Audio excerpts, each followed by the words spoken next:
Oh, good evening, Santa Cruz. I was just studying up on tonight's topic. We're going to be talking about transportation options, particularly the rail trail, the currently existing plan that's already in action to build a section of the Monterey Bay Sanctuary Scenic Trail here in our county, which would go all the way from Davenport down to the former Pajaro train station. 33 miles of incredible vestiges and viewpoints along the rail corridor. Used to run freight and has not done so since, I believe, 2010. But we still recently in 2011 purchased the Regional Transportation Commission, purchased the right-of-way from the Union Pacific Railroad Company, and essentially turned that formerly private property into an incredible public asset. And so we've got a really amazing panel here tonight that's going to be talking to us about, again, not only the existing plan to build the section of the trail, as well as move forward with a potential plan to start a passenger rail line going from the west side of Santa Cruz all the way down to Pajaro. But also we're going to hear from a couple alternative transportation advocates who will be talking about bus rapid transit and personal rapid transit, two very interesting options for alternative uses of our right-of-way along the rail corridor. So I will introduce our panelists now. From the Friends of Rail and Trail, we have Barry Scott. He's on the board, and he is the treasurer of said organization. To his left, we have Stanley Socolow. He is a member of the Campaign for Sensible Transportation, and he'll be talking about bus rapid transit and some of the options for using sections of the rail corridor in order to enhance our already existing metro bus system. To Stanley's left, we have Ron Swenson. Ron is an advocate of personal rapid transit, a unique kind of solar-powered pod-shaped vehicle that will run from high traffic areas and connect sections of our county with a system that would basically allow for personal transit on demand, elevated above the currently existing roadways and railways. So a really interesting, unique option. We're going to hear more from Ron about that later. And then to Ron's left, we have Mark Mesiti-Miller. He is a civil engineer by trade, and he's also the board chair of the Friends of the Rail and Trail, a local advocacy organization working under the auspices of Ecology Action. I should say they're fiscally sponsored by Ecology Action, but not actually a program of theirs. That said, I just want to send a really quick plug to some of our friends here in the labor community. We have an amazing film festival starting very soon here, the Real Work Labor Film Festival. Check out realwork.org for more information. It starts tonight and it goes through May 4th. So again, realwork.org to learn more about a really amazing film festival here locally dealing with workers' rights, labor unions, and working class solidarity. Films from all around the world, a really powerful festival. Thank you for your hard work, working class brothers and sisters. That being said, I think we're going to launch into a short video that's going to explain some of the rail trail. And when we come back, we're going to dive right back into the conversation with our panelists, I believe, starting with Mark Mesiti-Miller. So thank you so much, Santa Cruz. We'll be right back after this.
on the very first segment, which will be on the west side of Santa Cruz. So Right. that's the current plan. It's underway.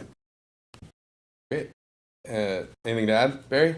Yeah, I'll just add that it enjoys the support that Mark mentioned, and the purchase of the rail line uses state funding, Proposition 116 funding that was dedicated to the looking into rail transit, and I'm a big supporter of modern transit and rail transit, and we have that rail line waiting to be used, and we're studying the RTC is studying different options to include bus transit, rail transit, and we're building the trail now, which is very exciting. But you're not part of Trail now, because that's a whole other can of worms. No. Okay, great. Stanley, why don't you just I know all three of you have like more in-depth videos and or slides to share with us, but why don't we just go really quickly kind of down the line and hear a little bit about each of your different ideas, and then we can jump back into kind of more in-depth presentations about each one of them. So why don't we go to Barry's left, Stanley Sokolow, tell us a little bit about the Campaign for Sensible Transportation and the bus rapid transit idea that you're a proponent of. Yeah, well, I'm a member of the advisory committee for the Campaign for Sustainable Transportation. Used to be called Sensible Transportation. And our main thrust is we don't know what transit should be on the rail corridor yet because the studies haven't been completed, but we're a proponent of building the pedestrian bicycle trail is underway now, and keep the tracks until a decision is made of what to do with them or replace them with something. My personal point of view here is I'd like the public to know about the possibility for enhanced bus services called bus rapid transit. And I've got a series of slides that'll explain the history of that and why that makes a lot of sense. Great. Thank you for being here and sharing your ideas. We'll move right down the line to Ron Swenson, and you're a proponent of personal rapid transit. Could you explain a little bit about that and sort of what your vision for the rail corridor is? Sure. Well, first of all, quite a number of years ago, I came to the realization that oil was a finite resource. And I thought after building a solar race car with a group of students in Mexico in the 90s, that there might be another way to do it besides putting solar panels right on the vehicle, because there isn't enough surface on a vehicle to provide the amount that you need. So what I saw in 2006 was that we could put a canopy over our streets, and under that canopy put moving vehicles that would go with the power of the sun. And as I got more deeply into this, starting in 2012, I began working with a professor at San Jose State, Buff Furman, in mechanical engineering. And now we have a number of prototypes and components under development. This is a program that runs during the academic year and into the summer with international students. And along the way, we created the International Institute of Sustainable Transportation. So I go along with your notion of sustainable transportation, of course, and we think that this is a way to make truly sustainable transportation, not more sustainable. When you say more sustainable, that's a way of saying we're drowning slower, but we're still drowning. And so what we're looking for is a way to build a transportation system 100% solar panel powered. And then the other thing that comes out of this is that by elevating the vehicles above the ground, we now redeem the organic plane for people again. And if you go back in time, some hundreds of years ago, people weren't concerned about being run over by a 2-ton monster going at lethal speeds. And so we think that machines belong out of the organic plane. And I think that's... Wow. And potentially, being a rail fan, one day a family might also be able to take a train from the boardwalk to Seaside. Is that as far as because now Monterey, the transportation agency of Monterey County goes into Monterey. Actually, the tracks are still there. Yeah, so they're talking about restoring their rail service as well, the Monterey County.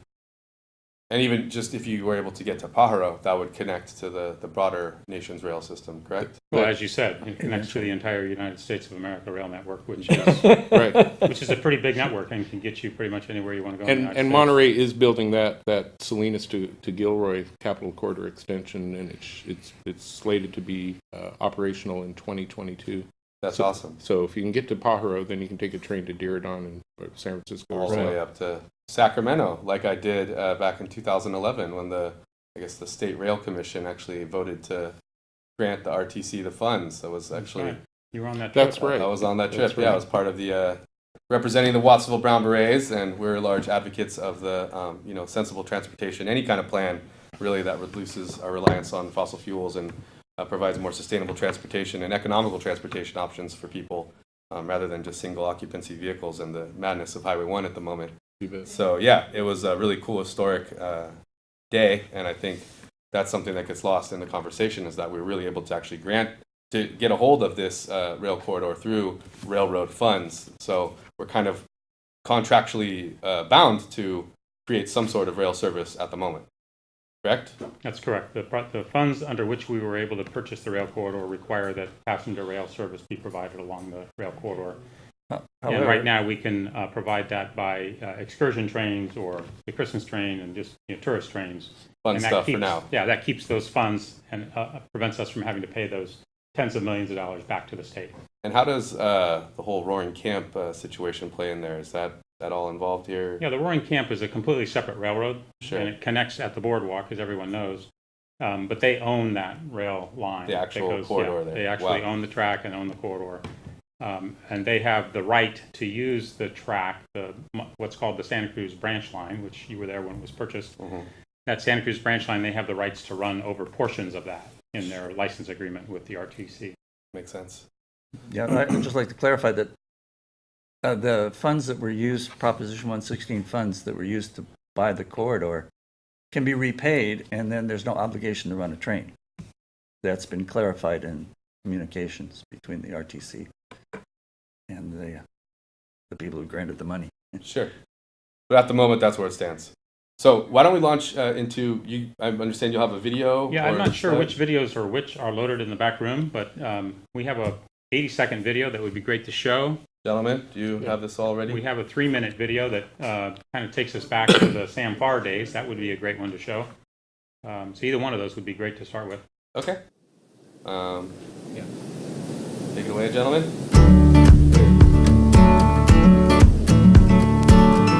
The Monterey Bay has become a world destination site, but what we haven't done is made all of that scenery accessible. And I think once you make that scenery accessible, you provide economic opportunity for job development. This is a system we've been working on for many years. It took us a long time to get to acquiring the tracks and the right-of-way through the county, and we have got to put it to good use for the benefit as many people in Santa Cruz County as we can. By building the rail trail, we can give tourists and citizens the opportunity to view one of the most perfect areas and protected areas of the California coastline on a daily basis in a safe way and in a way that allows the small businesses on our north coast to really thrive. There are lots of communities all over the world who are benefiting from a rail trail system. Here's an example of one in California. I initiated this project back in 1998 in San Clemente, and we've done surveys with the Recreation Department, and it is the #1 recreational amenity in San Clemente. The best thing that ever happened to our community is that trail. It's created an opportunity for people to recreate, to exercise, to meet. The difference between before and after the trail was built is amazing. It's been a very effective tool bringing people together in San Clemente, not only as an economic engine, to support the economic engine to the city, but of bringing physical fitness to the forefront in the community. If you come out to parts of the rail trail we've already built, you could see school kids out here. The more people walk, the more people get fresh air, the more people move, the better we can do in terms of creating better, healthy outcomes in our community. There's 2 projects that I know that I've worked on personally, and that's the Arona Gulch project. It just never made sense to me why they never put a trail in there until just recently. everyone loves it now, and it makes a safe, easy corridor to get from point A to point B. It's amazing. I've heard people from all over the county talk about how not only they love the path, they love the access, but how it really shows a model for the kinds of pedestrian and bike corridors that they can create in their communities. It's really a model for the whole county. Having a multimodal transportation facility through the heart of the county like it is, it opens up lots and lots of options for tourism, for recreation, for transportation. Really some exciting possibilities. I know the California Trail System would love to have a coastal trail all the way from the Oregon border to the Mexican border. Maybe someday it can be achieved, but we've done our little piece, and hopefully other communities will do the same. The best thing that ever happened to our community is that trail. Now they can walk on an all-purpose, year-round trail. The difference is remarkable. I think collectively in my 40 years of elective office, I don't think there's any economic development we'd ever done around here that will be more popular and more successful than this trail. It'll be the biggest thing we've ever done. Santa Cruz is such a beautiful place to live. It's perfect for a rail trail. My generation will be thanking you for years to come.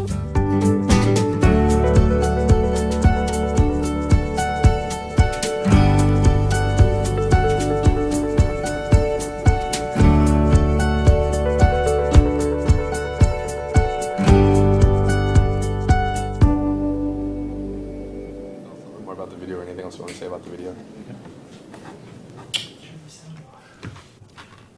Good reminder, friend. There we go. That was a promotional video kind of about a little bit of the history, the background, and the logistics of the current plan to build the rail and trail. You saw local politicians like Ryan Coonerty, Sam Farr, our former congressional representative, and Mark Stone, current assemblyman. I think back then he was a county supervisor. But yeah, tell us a little bit more about the video there and anything else you want to say or update us on so far about kind of what we just saw. Well, the thing I'd love to offer is since that video was produced, the County of Santa Cruz passed Measure D. Mm-hmm. Measure D was a huge transportation measure that was adopted less than 2 years ago. And with Measure D, the funding to build that rail trail described in that video is now in place. So the entire rail trail can now be constructed. All 30 miles of it from Davenport to Watsonville, connecting to Pajaro, is now fully funded and ready to go. So we are breaking ground this summer and excited about making that vision become reality. Absolutely. You and me both, because I live on the west side. So I'm going to and some 12 miles of that had been funded before Measure D or was already in place.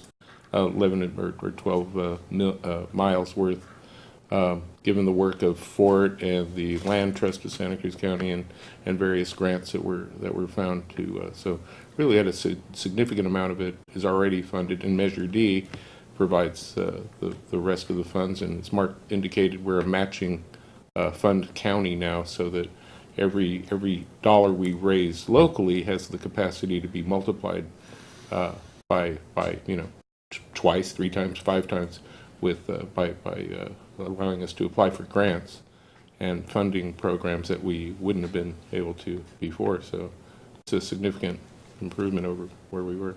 Yeah, so I mean, I think some of the confusion that I understand, at least hearing and talking about these issues, I have some neighbors that have Greenway signs in their yard, and I'm constantly trying to engage them with my own opinion, which I could share later. But I think that fact that you guys just said right there is that the trail itself is actually already fully funded, and yet Greenway keeps saying that we can build the trail faster, cheaper, etc. They have these straw man arguments when it sounds like really the reality is the trail is already funded. The trail is already funded, and we're breaking ground this summer. Within the next few months, the section of the trail on the west side they'll be putting shovels in the ground and moving the dirt and building the trail right now. And next year there'll be a segment at Watsonville that'll be under construction. Wow. And the bridge over the San Lorenzo River will be under construction, and it's being built. So sure. You can't get any faster than it's underway.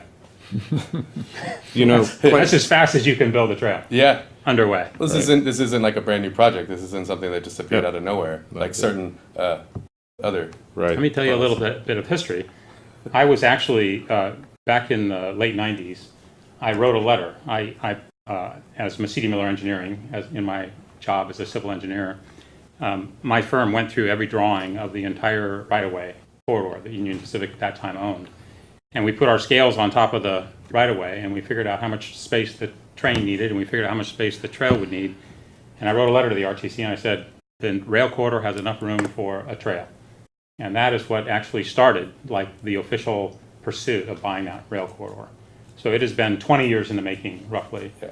Fort was founded in 2002 for the sole purpose of, getting that rail corridor purchased and getting a trail built alongside the tracks. Sure. And much has been said about the Proposition 116 funding that we would have to return if we decided not to continue with rail transit. And George Dondero on December 8th of 2016, the executive director of the RTC, issued an opinion, and with the help of staff, that it would take 8 to 10 years and some $32 million just to start from scratch a trail-only idea.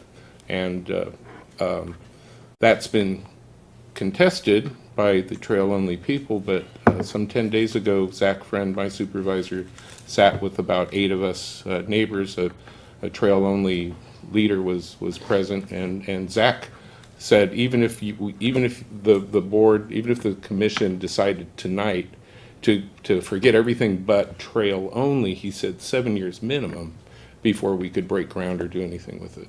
So any claims that the trail funding that we have, the Measure D funding, could simply be done and we could just start taking out the tracks is kind of hard to support. It's a little disingenuous. Yeah. I could say that the whole notion that Santa Cruz could be disconnected from the enormous network of freight trains that run around this country, even if rail transportation for people was let go for whatever reason because of your bus rapid transit or my PRT or what have you, still the very idea that freight would never use railroad tracks again is just unbelievable. Right. And I want to say that there's a revolution going on right now in Sealand containers. And the revolution that's taking place towards automation, towards a number of sophisticated techniques that I don't want to get into here, we'll see these Sealand containers becoming a very important part of getting goods in and out of small communities. And the communities around the country, like Kirkland, Washington, for example, that not only destroyed their opportunity, but also did it for other cities down the line from them, right, towards the south there in on the east side of Lake Washington, east of Seattle, is just a travesty. Yeah. It's just unbelievable that they would make that decision and tear out this enormous investment. I think people who lived around here would certainly remember all of the cement trains and the freight trains that used to run on the tracks right up until maybe 5, 6 years ago. 2010? Okay, yeah, so 8 years ago. Yeah. I mean, but they went right by my house. Yeah, we all remember that. So I mean, clearly these tracks were okay for freight. I understand passenger rail has to be to a higher degree of safety or there's some problems with the current line, but in theory, could we start freight again on the rail corridor? It's already good to go for freight. It's already good to go for passenger. You don't have to take freight at 60 miles an hour. Right. Yeah, that train was very slow. I jumped on and off it once or twice, allegedly. Supposedly. It's a quality of track that's good for freight at 10 miles an hour or occasional excursions of passengers at 15 miles an hour. But that's not going to solve our transportation problem for people. Sure. So it has to be upgraded by replacing all the tracks almost. Well, that's if we decide to use it for passengers. I'm but saying there are other options. To use it as a passenger service, the hardware that's there has to be replaced. Yeah. I mean, even 15 miles an hour, you're probably going to be moving faster than Highway 1 at rush hour. But, not ideal, certainly. We want to build something more advanced than what is currently possible. Yeah, I think for passenger rail, there was a study done in 2015. They're called the Rail Transit Feasibility Study.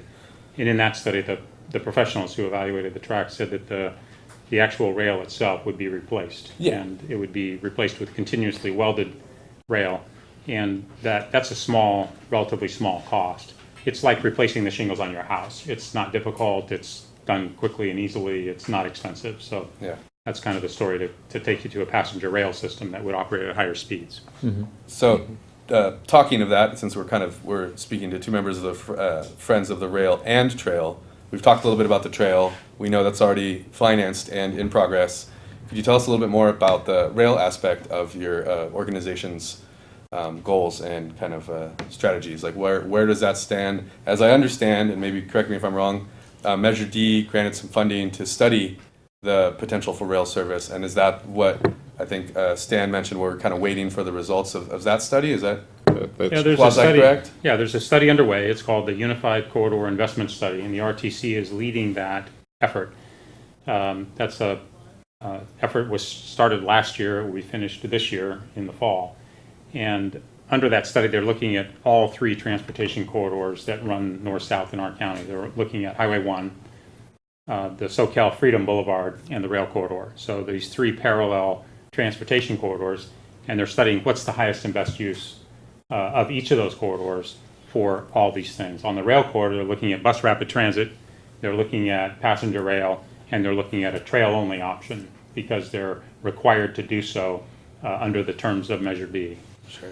And the rail and the bus would also have the trail, so it's trail Right, and bus, always trail. and rail, or trail only with no transit. Okay. So in theory, would it be possible to run the rail, the bus, and the trail? Like, would the bus use that would be potential tough. segments of the trail, or no, it would be a separate thing? I'll say this because I was looking at the maps, the most recent version of the maps that have been provided, and the trail is the entire corridor. Okay, 32 miles to Davenport. The rail transit idea would be from West Side from Natural Bridges Drive to Pajaro. Okay. And but the bus, as I'm reading the maps, the bus transit would use selected segments of the rail corridor to implement speedier routes and so forth. And so we could it. And if the question is, are there parts of the corridor that are wide enough to accommodate all three? I think there probably are, but I don't know that there are wide enough sections over a long enough stretch of it to make a significant contribution. But when it comes to adding bandwidth, if there's a strategic 10 blocks or half a mile, that could make a lot of difference for a bus if we could add that to the rail line and the trail. Sure. Yeah. According to the MBSST, the average width of the rail corridor was 70 feet. And the train needs 17 of those feet to operate. That's the operating envelope. And the trail needs, say, 12 to 16 feet of that. So if you have 70 minus 17 plus 12, 29, you got about 30 feet left over. Presumably you could run bus rapid transit in that rest of that corridor. So the idea of having all in the corridor, it's certainly a possibility. Yeah. How long and how, you'd have to be thoughtful about where it is. Certainly. But yeah, that's certainly a possibility. But there are varying widths, and there are sections that are only 30 feet wide, and there's, I think, 4% of the trails of the right-of-way is even narrower than that, and they'd have to acquire more right-of-way, even for the existing plan, according to the train study. So running the train and the bus may be possible, but the width may not be in the right place to have those. That's one of the reasons why going into the third dimension has quite a bit of appeal. Going up. Because we have developed a very high-strength steel column that would require a very small footprint. And so with that very small footprint, we could get into this 30-foot corridor and make hardly a dent. And I realize that this is still a work in progress, so we're not ready this week to deliver that solution. But given the acceleration of technology, I think it is an important option, especially considering that with PRT, or what we call pod cars, it's possible to get very much higher capacity and a great deal more convenience, because it's a system based on demand, like a taxi, and not on schedule like a bus or a train. So instead of waiting 15 minutes for the next bus or missing it by 1 minute, have to wait 29 minutes, the PRT system comes to a station, and the station is offline, so people who are going from one point to the next don't have to stop there where I'm getting on. And I merge in with the traffic, I see. and we can exceed the capacity of a bus, a car, or a train. And not taking up any of the current existing corridor, you'd just be Well, we chilling could- above it. Yeah, exactly. And we can also divert out to the demand places like the UCSC, Yeah. Cabrillo College, I think the I remember Capitol Mall. Ed Porter talking about Yeah. that back when he Yeah. was on the city council of connecting downtown to UCSC through Yeah. PRT. Yeah. Thank you, Barry. Thank you, Mark. I think that's a great overview of kind of the current rail trail plan and what's in action at the moment. I don't know if Stanley or Ron, either one of you, want to more extensively present your options. I don't know. I believe Stanley, you had some slides and or a Yeah. video. I'll talk about my slides. Yeah, why don't But we launch before I into get that into next? that, I'd just like to make one comment about PRT. Since it's elevated, it's going to be very visual, very visible. Right. And Absolutely. I don't know what the Coastal Commission is going to say about that, because they are very sensitive to visual blight Sure. in the coastal corridor. And practically all of the corridor is in the coastal zone. Yeah, So it could be a big battle. They may just say, no way. So that's a battle that hasn't been started yet. Sure. But talking about the bus alternative, I have some slides. I became interested in this when I discovered that there were buses being run in exclusive lanes, almost like trains, on tracks in Adelaide, Australia, and in the UK. And Looks like we got them up there now. yeah, so could you back up one slide just for a second? Okay, hold it on there for a second. So we're familiar with the congestion on Highway 1. It's god awful. It's awful in the commute direction. It's not so bad in the counter commute direction. I travel. Well, if you're lucky in- enough to be going south in the morning, Right. absolutely. You got to But live in the if right you're spot. Going north, but most people or south in the afternoon, live in you're the kind of south and they come to the work in the north. You know the So traffic patterns. Some people have suggested, well, why don't and the buses are caught in that congestion, the Yeah. current bus. So it actually takes you longer to ride the bus than to drive your car, even though Totally. the cars are stuck. So some people have suggested, well, why don't we just widen the freeway, put a couple of HOV lanes in the median, in the center, and run the buses there. Well, we have the problem that there are a lot of bridges across the freeway. And to widen the freeway, you're going to have to knock down, I think, 6 bridges and rebuild them longer Yeah. in order to cross that span. what they did to the Branson 40 and to the Morrissey. And then you still have the problem, how do the buses get on and off of those medians? Right. And where do you put the stations? If the stations are in the median, you have to have a wider area there for the station. Yep. People have to be able to get on the bridges and go down to the station, so it's going to take escalators and elevators. It's a big problem to Think put of it like in the the... BART, kind of a lot of Yeah. the Bay Area. There's those areas in the BART where it's Just kind of, putting like the in- 580, for example. That's Just putting in Livermore 2 area. extra lanes has been estimated to cost $660 million. Yeah, it's insane what it costs to just. And widen that the was highway. in 2015, so it's probably, by the Only time they goes get up. around to building it, it might be twice that. Sure. So it's considered too pricey for what we would get. Plus, there's a phenomenon called induced travel, which has been observed all If over you the build world. it, they will come. You build it, and very soon people see, oh, the freeway's going faster, and they get off of their slow route on surface streets Yeah. and take the freeway, and it's just as clogged as before. The poster child of that was the widening of Interstate 405 in LA from the San Fernando Valley across through the Sepulveda Pass. They spent, it was over budget, took a year longer than expected, and by the time they completed it, they did a study 4 months later. The congestion was just as bad as before they started, even though they'd spent $1.2 billion. So it's not considered the right thing to do to I think here, just- widen freeways. Just looking locally, I mean, even they spend all this money to widen from the Fishhook to Soquel, and then as soon as you hit Soquel, Still congested. So, getting back to my slides, even before, it's true. So Yeah, let's if pull you those back up, please. The bring up slides. slide 2 or whatever we were on there. Where'd they go? Into the ether. There we So go. the other alternative is to restripe the freeway, if possible, without doing any major construction, and run the buses on the right shoulder. And the Metro has a grant, and engineers are studying the feasibility of doing that. But of course, they run into the bridges, so they could only do it for a short segment. It might Right. be able to hop around some of the worst congestion, but it's not going to be built all the way through unless they knock down the bridges and widen them. So I don't see that as a viable alternative. Next slide. So this is what I was talking about in Cambridgeshire, in the UK. In other words, the town of Cambridge and the surrounding county.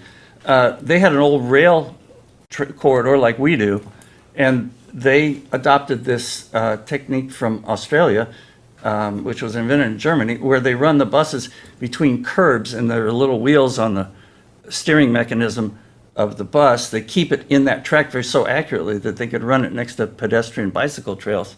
No fences or guardrails in between them, and they haven't killed anybody. They haven't had any major accidents, and they run them back and forth at 55 miles an hour. So that's a possibility for us to do instead of the train tracks, as I see it. That's what got me started thinking about this. So next. And this is that investment study, the Unified Corridor Investment Study, studying the 3 corridors from Davenport all the way down to Looks Watsonville. like the blue is Highway 1, the purple Soquel Drive, and then the black So- one there's the rail corridor. Yeah, and then the red is Freedom Boulevard. Right. Getting on Yeah, so you notice that, right, okay, next. So the idea of bus rapid transit was invented by a very clever mayor of a city in a southern part of Brazil, Curitiba. This is Curitiba now. When it was probably half that size. And he laid out the city master plan so that there were 3 main streets, 2 of them, one going one way into downtown, the other coming out of downtown, and in between was a street for buses only, or maybe local traffic lanes too. But so he put this bus system there. He said, our city's growing, but we cannot afford a subway, even though people say a city of our size should have a subway. It was too expensive for them. So he developed a system of running buses that could carry as many people as a subway. Next slide. And what he did was he invented these stations. You know, on a subway, you buy a ticket, you go through a turnstile, and then when the subway comes to the station, everybody gets on and off without the delay of paying in the fare box. So he did that with the buses. He built these platforms with these glass tubes. You'd pay to get in the tube, the bus would come, the doors would open, people get off and on. It was very efficient, and he could move huge numbers of people. Great. Next. This is in Eugene, Oregon. They adopted the same idea, but not copied it exactly. They did what they could. Sure. They have some nice stations that have roofs over them, so when you're standing and wait for the bus, you're not out in the rain. They've got electronic message boards, and the buses come right up to the curb, and they have a little platform if you need a wheelchair or stroller access. Cool. People get on and off of all the doors. They buy their tickets at the station, not on the bus. Great. Next. See, and they have various stations, different sizes for different localities in the system. Sure. And they call it the Emerald Express, or MX for short. And they use articulated buses, you know, they're double buses with a hinge in the middle, like we see running Sure. on Route 16 to UC Santa Cruz now. Those extended ones, yeah. Next. So people from all over the United States came to Eugene to study what they did. Those are the different places in the United States where they came to Eugene, and even from other cities around the globe. But nobody came from Santa Cruz, so I'm going to go up there. Nice. In July, I'm going to make a visit up there for 8 days, interview their transit people, and ride the bus, and make a movie and take pictures. Nice. Next. We'll have it on a future show. Yeah. So this is part of the Unified Corridor Study. This is their most recent map of what they're studying that incorporates buses instead of the train in and around the rail corridor. And the different colors are whether it's one-way or bidirectional or shared lanes with a signal at each end, so the bus only has one lane to use for buses going both directions. Sure. So that's under study. It doesn't go all the way to Watsonville. Their idea is that the buses would use the freeway till they get to San Andreas Road and then get on the rail corridor and go on and off like this. Okay. So we'll see what they come up with. They're doing this with a consultant that's an expert in transportation. Next.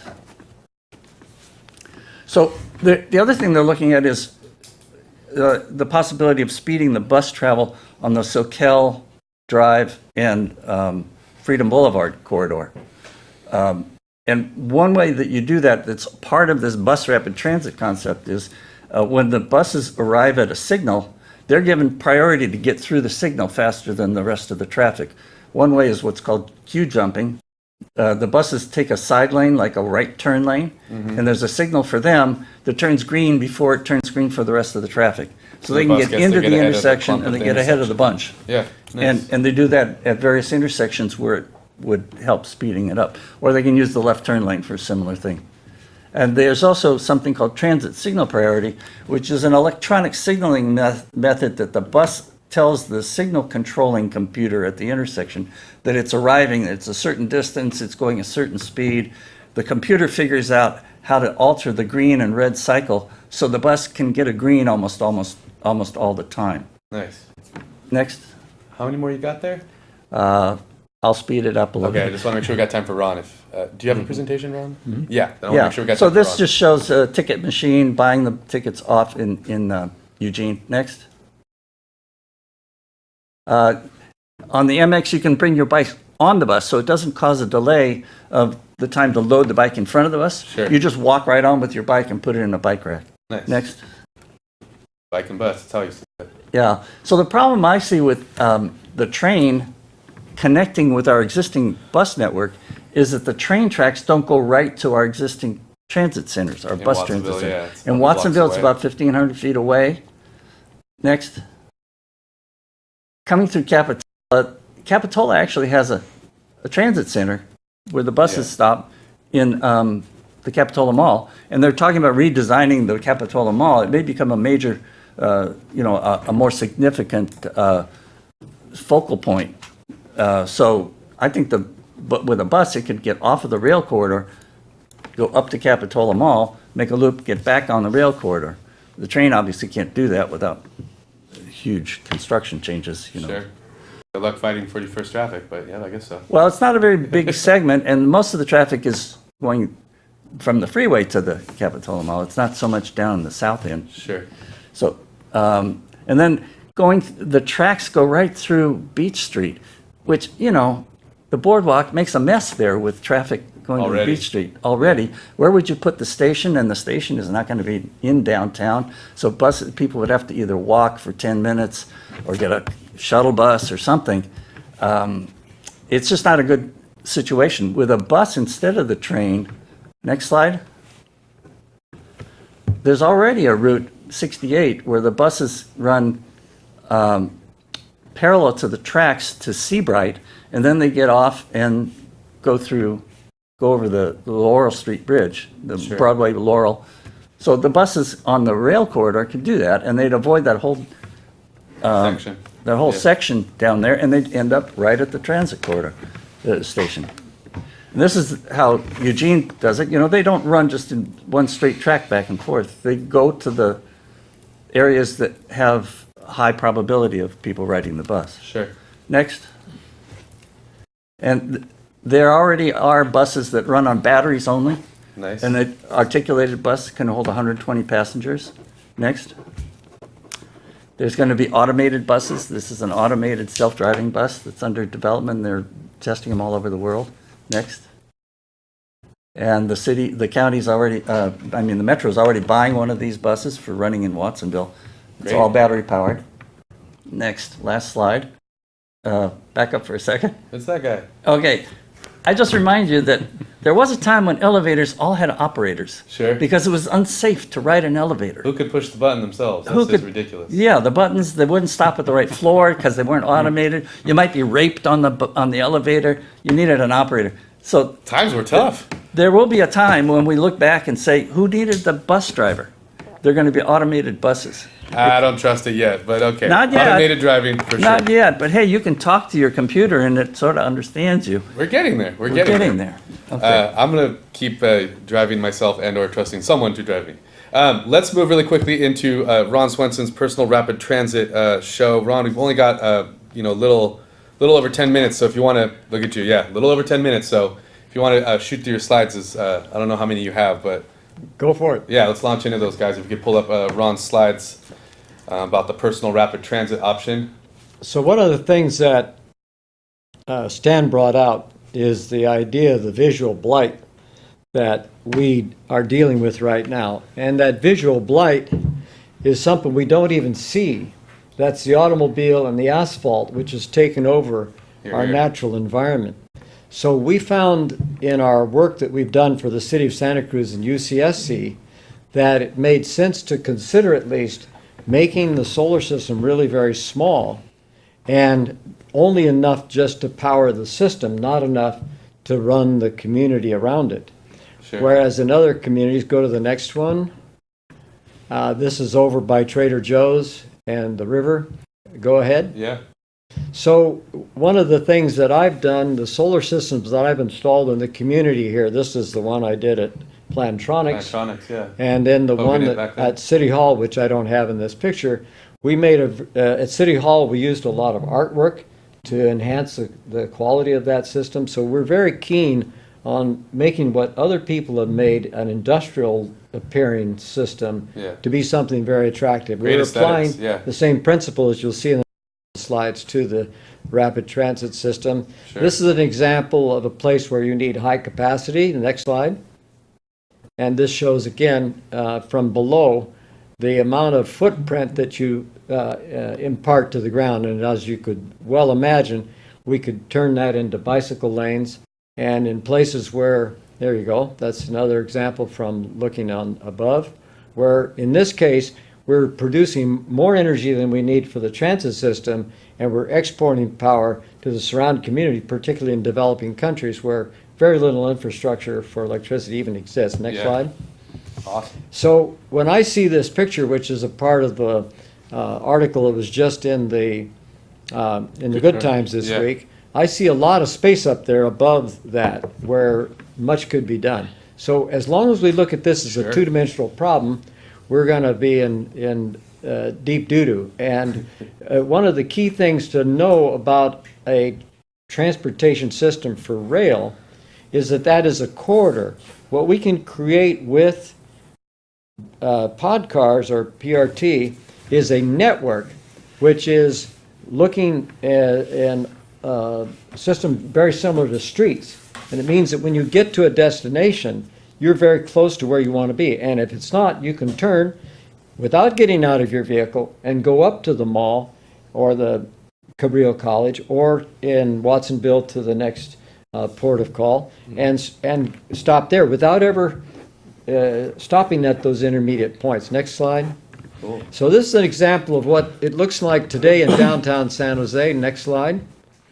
What we can see is by putting the pod car system in the middle, we can eliminate a lot of the car lanes, and then we could start doing things to protect bicycles instead of just painting stripes on the ground, green stripes nowadays.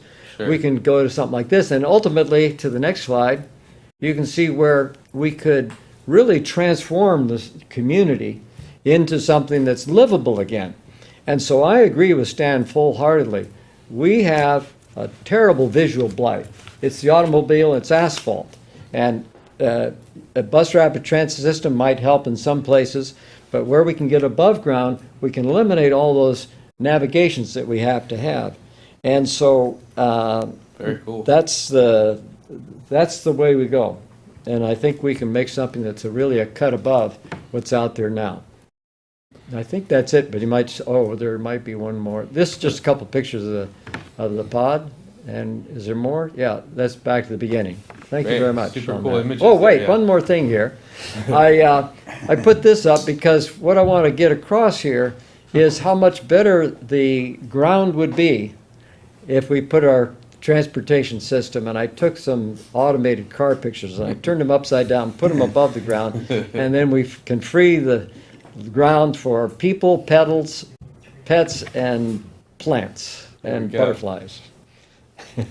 Very awesome. Ron, thank you for sharing your vision there. I think really cool to think of the kind of, like you say, the third dimension. There is Yeah. so much area above a lot of transportation infrastructure, whether we're talking about the rail corridor, whether we're talking about Highway 1, whether we want to create rapid corridors between certain places in our county. I mean, that's an incredible potential option. And thank you, Stanley, also for sharing the kind of interesting options around bus rapid transit. I think there's a lot we could do. So one of the things that's always bugged me about the bus is that it's using the same transportation infrastructure as the private car. So once you factor in the bus fare and the same gridlock and everything else, it's not as attractive of an option as it could be. But if buses were granted special privileges, either through lanes or special corridors that were specifically for buses, I think there's an incredible potential to enhance our transportation system there as well. But it brings us back to the fort here. Gentlemen, we've only got a couple more minutes left, so I want to finish with this video that Mark told us. We have a 1-minute video about the rail trail. So producers, if we could cue that up, please get that one ready. I want to give you guys just like 20 seconds to get a final word, and then we're going to end on that video. So Barry, why don't we start with you? Just a quick final statement. Sure. I want to thank what we all have in common here is that we all want transit and a trail. And the trail-only people have no transit, and so I love what we're talking about here. We're all on the same side. We need a trail and we need transit. Quickly, some points with a bike or other transit, but especially with the bike. There's with the train. There's a bike train Synergy. Synergy. Thank you. Yeah. Where more people will ride bikes, and more people will use transit because you can just roll your bike on. We have, since the last feasibility study was completed, we have Pajaro Station being built by Monterey County. Our line goes there. We have Measure D having been passed. We have new state funding that's huge, and we have battery electric train technologies. Where can people learn more about all of this? Railandtrail.org. Railandtrail.org. Thank you, Barry. So that'll be renewable energy from Monterey Bay Community Power. Renewable energy trains. Another great local initiative. There. Stanley, 15 seconds, please. Well, I'll be back after my Eugene trip, and I'll Update us. I'll do an update. That would be great. And, We're always happy to do a follow-up show. Yeah, and I agree that we're in agreement here that we need to preserve transit on that corridor. Yeah. Because the people from Watsonville are not going to ride their bikes for 2 hours one way to come to work in Santa Cruz and then ride back down. We have to have some compassion for the people that are down there and not just make it into a... Folks that aren't even able to ride their bike, too. Sure. Ron, 15 seconds. I just want to say that I think that while the program is going on with the RTC, it's important for those of us who are concerned about this issue to come together and provide useful information to the legislative process. Sure. Cheers. Mark? Yeah, looks like we've got a minute left. Why don't we just launch into that video? We're just going to end with that. Thank you so much, Santa Cruz. We really appreciate you tuning in to Voices in the Village. My name is Sandino Gomez. I've been your host tonight. Let's check that video. Thank you so much, everyone. Have a great night. Good night. Good luck.